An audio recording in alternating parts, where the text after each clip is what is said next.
Le lait concentré sucré est un ingrédient doux et onctueux, très répandu en cuisine, et plus particulièrement en pâtisserie.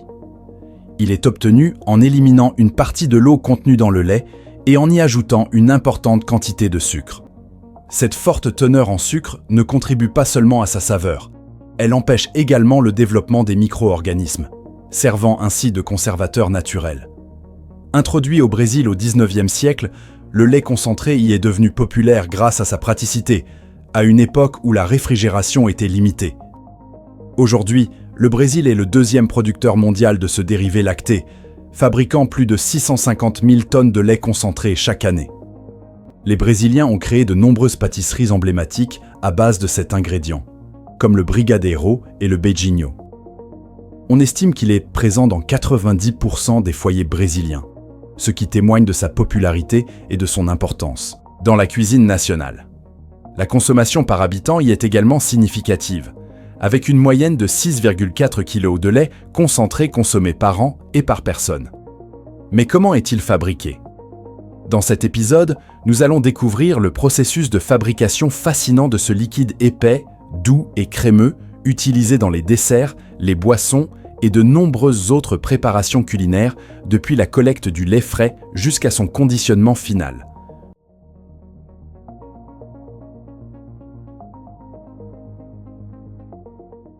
Le lait concentré a été inventé par nécessité comme une solution pratique pour conserver le lait plus longtemps sans réfrigération, à une époque où cela représentait un vrai défi. Il fut créé par Gail Borden, un éditeur de journaux et inventeur américain. L'idée de développer une version concentrée et durable du lait lui est venue après un voyage en bateau durant lequel il avait été témoin des souffrances d'enfants privés de lait frais. Constatant que le lait disponible se dégradait rapidement, il chercha un moyen de le préserver. Son invention reposa sur l'extraction d'une grande partie de l'eau du lait, créant ainsi une version épaisse et de longue conservation. Gail Borden breveta son procédé aux États-Unis en 1856. Le lait concentré gagna en popularité pendant la guerre de Sécession. L'armée américaine l'intégra dans les rations des soldats, car il représentait une source concentrée d'énergie, facile à transporter et à stocker. Après la guerre, les soldats de retour chez eux continuèrent à en consommer, contribuant ainsi à le populariser auprès des familles américaines. La production de lait concentré débute dans les fermes laitières. Rien qu'aux États-Unis, on compte plus de 60 000 de ces exploitations, élevant plus de 9 millions de vaches.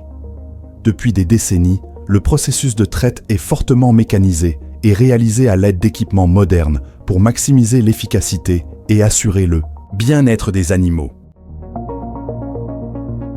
Alors qu'avec une méthode manuelle, un travailleur peut traire jusqu'à 6 vaches par heure, la traite mécanisée permet d'en traire plus de 70.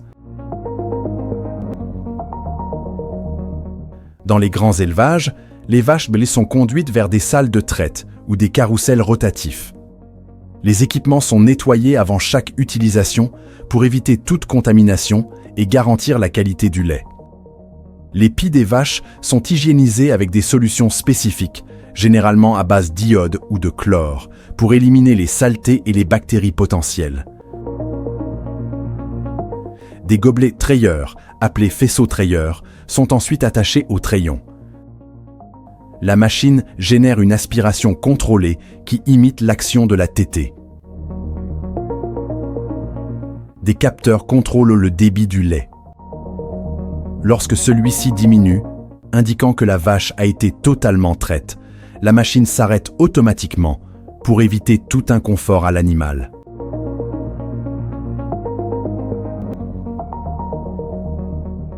Le lait, fraîchement extrait, est immédiatement dirigé vers des tanks réfrigérés.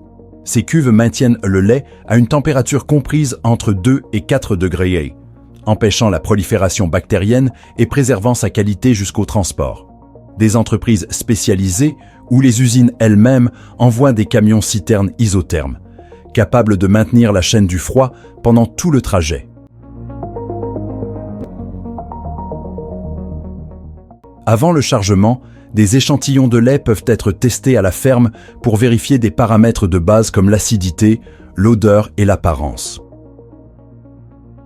Lors de la collecte, des tests rapides sont réalisés pour s'assurer que le lait respecte les normes requises en matière de température et d'absence de résidus d'antibiotiques. Généralement, les lots provenant de fermes différentes ne sont pas mélangés dans la citerne, afin de garantir une parfaite traçabilité et un contrôle qualité optimal. À son arrivée à l'usine, le lait est déchargé dans des cuves de stockage stérilisées. Mais avant d'accepter un lot, de nombreux tests de qualité sont effectués.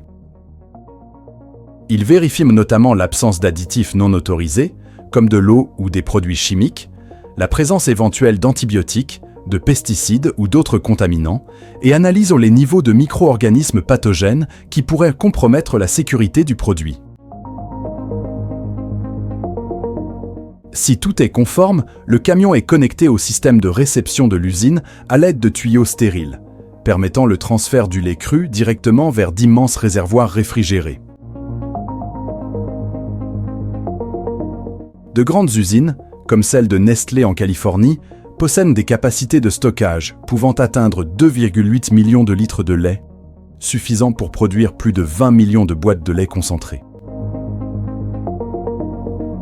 Lors de l'étape suivante, le lait est filtré dans des cuves équipées de capteurs qui surveillent constamment la température et la quantité stockée. Le lait filtré reste dans ces réservoirs pour une courte période avant d'être envoyé vers les lignes de transformation.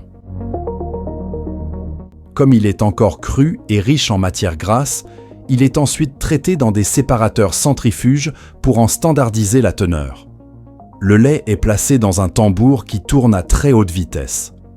La force centrifuge entraîne le lait écrémé, plus lourd, vers l'extérieur, tandis que la crème, la matière grasse, s'écoule vers le centre. Les deux composants sont évacués par des sorties distinctes, permettant ainsi d'ajuster la teneur en gras du lait. Pour le lait concentré, cette teneur est généralement ajustée entre 6% et 10%, selon les spécifications du produit. Une fois la teneur en matière grasse ajustée, le lait est envoyé à l'étape de pasteurisation dans le but d'éliminer les micro-organismes pathogènes, de prolonger sa durée de conservation et de préserver sa saveur. Durant ce processus, le lait est chauffé entre 72 et 75 degrés Celsius pendant environ 15 secondes, puis refroidi rapidement jusqu'à une température de 4 degrés Celsius. La pasteurisation fut développée en 1864 par le scientifique français Louis Pasteur, qui cherchait des solutions aux problèmes de conservation des aliments et des boissons. Il découvrit que chauffer des liquides à des températures précises pendant une courte durée éliminait les micro-organismes nocifs sans altérer la qualité du produit. Cette méthode fut adaptée au lait à la fin du XIXe siècle, améliorant ainsi la sécurité alimentaire et réduisant l'incidence de maladies transmises par les aliments, comme la tuberculose ou la brucellose. Mais revenons à notre sujet. Comment fait-on du lait concentré ? Après la pasteurisation, le lait est dirigé vers l'étape de sucrage. À ce stade, on lui ajoute une grande quantité de sucre.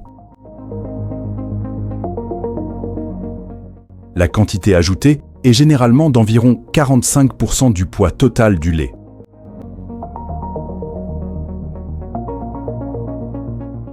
Ce qui sert de conservateur naturel, réduit l'activité de l'eau et confère la douceur caractéristique du produit.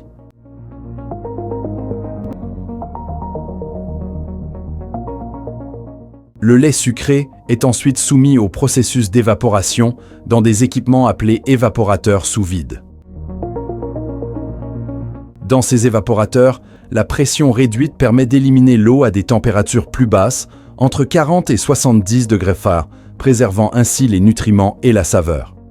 Environ 70% de l'eau contenue dans le lait est retirée, ce qui le rend beaucoup plus épais. La teneur en matière sèche totale, c'est-à-dire en graisse, protéines, sucre et autres solides du lait, est surveillée en continu et ajustée si nécessaire. Le standard pour le lait concentré se situe généralement entre 25% et 30% de matière sèche totale.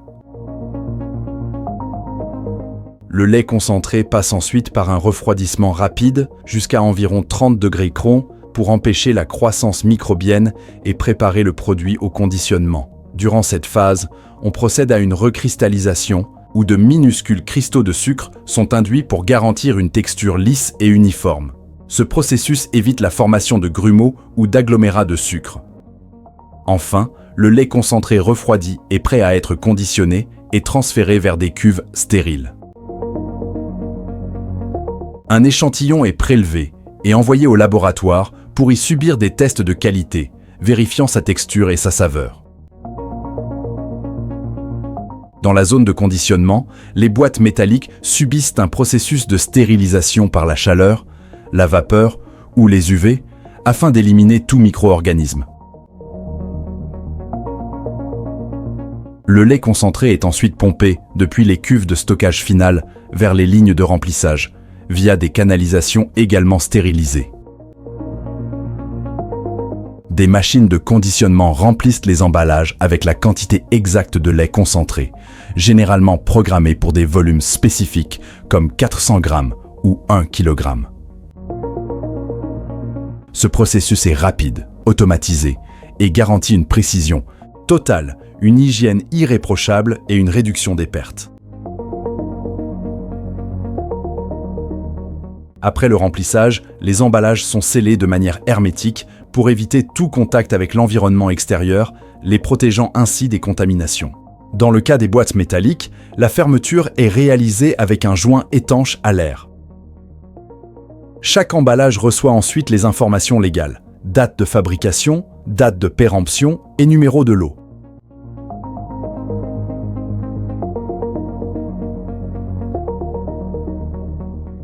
Le lait concentré conditionné est enfin stocké dans des entrepôts réfrigérés ou à température contrôlée, en attendant d'être distribué aux détaillants et aux consommateurs.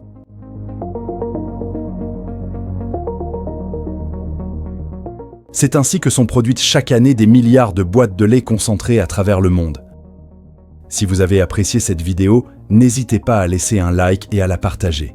Dites-nous dans les commentaires depuis où vous nous regardez et ce que vous avez pensé de cet épisode.